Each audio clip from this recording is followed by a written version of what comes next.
আসসালামু আলাইকুম, স্বাগতম হক আলাপে।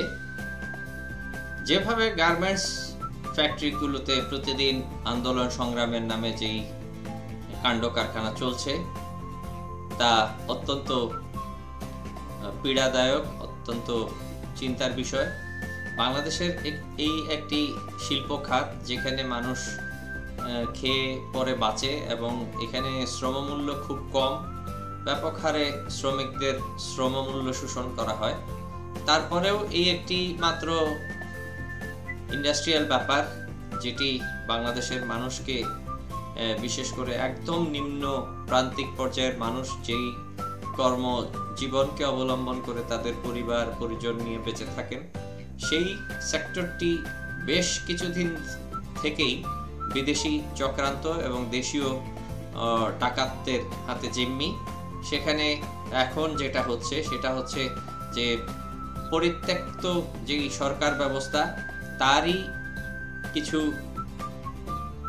ক্রিয়াকর্ম সেখানে পরিচালিত হচ্ছে। তাদের প্রচুর লুটপাট হলে যা হয়, প্রচুর লুটপাট তারা করেছে এবং সেই লুটপাটের এত বেশি টাকা তাদের হাতে রয়েছে, সেগুলো বিনিয়োগ করে তারা বিভিন্ন সেক্টরে অস্থিতিশীলতার চেষ্টা করছে এবং টাকার অঙ্কে এদেরকে থামানো বেশ কঠিন।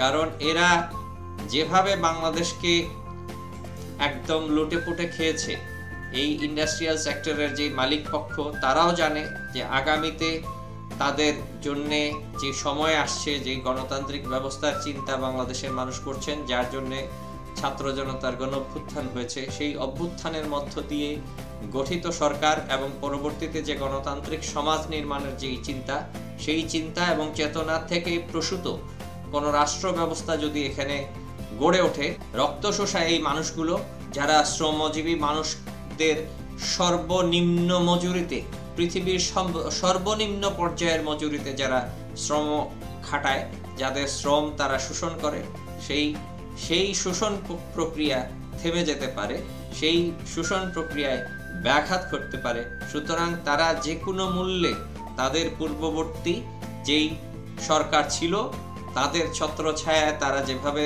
কাজ করেছে, যেভাবে তারা লুটে পুটে খেতে পেরেছে, সেটাকে পুনর্বহাল করার জন্য তারা তাদের সমস্ত পুঁজি বিনিয়োগ করে হলেও সেই চেষ্টাটা করবে। সরকার বেশ কিছুদিন থেকে এই একটি সেক্টরে ব্যাপকভাবে বিপর্যস্ত অবস্থার মধ্যে আছে এবং সরকার সেই প্রতিদিন কোনো না কোনো ঘটনা সেখানে ঘটছে এবং সেগুলো যারা করছে তাদেরকে ধরপাকড়ের পরও, দু একজনকে ধরপাকড়ের পরও দেখা যাচ্ছে সেগুলো থামছে না।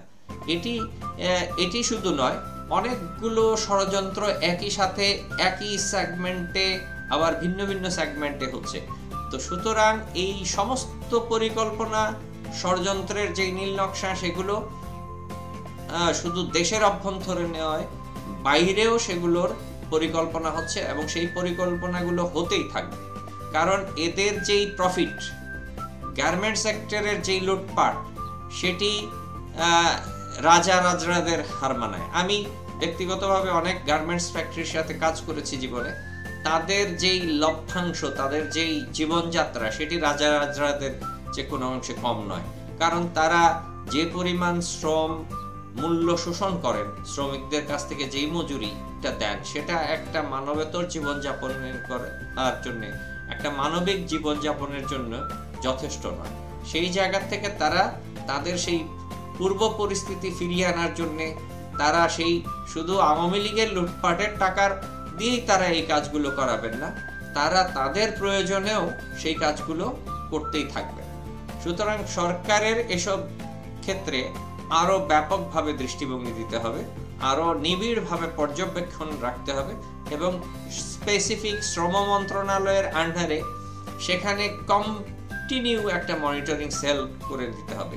যেখান থেকে এগুলো প্রডিউস হচ্ছে সেগুলোকে অফ করা এবং যাতে আবার যাতে উৎপাদন না হয় এই সংকটগুলো, সেগুলো দিকে খেয়াল রাখা অত্যন্ত জরুরি। সমস্ত মালিকদেরকে মনিটরিং এর মধ্যে নিয়ে আসতে হবে, কারণ তারাই এই ঘটনাগুলো তাদের অস্তিত্বের কারণে, তাদের এই লুটপাটের ক্যারেক্টারটাকে বজায় রাখার জন্য তারা করবেন, এটা কোনো সন্দেহ নেই।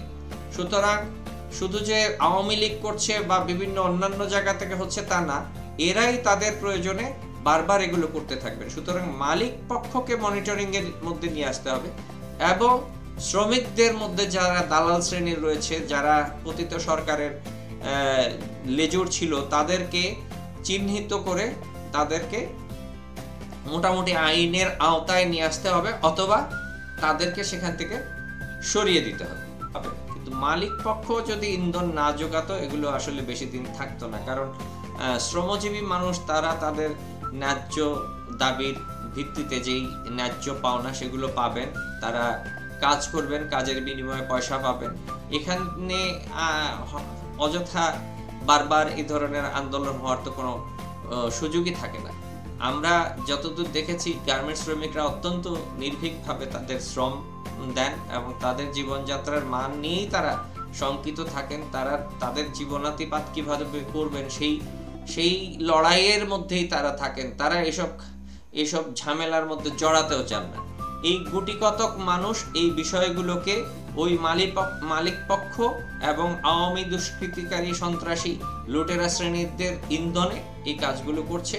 সেগুলোকে দমিয়ে দেওয়ার জন্য, থামিয়ে দেওয়ার জন্য সবাইকে মনিটরিং এর মধ্যে নিয়ে আসতে হবে এবং সরকারের ওই জায়গায়, বারবার বলছি, সরকারের ওই জায়গায় একদম কন্টিনিউয়াস একটা মনিটরিং সেল দরকার। সবাই ভালো থাকুন, সুস্থ থাকুন, নিরাপদ থাকুন।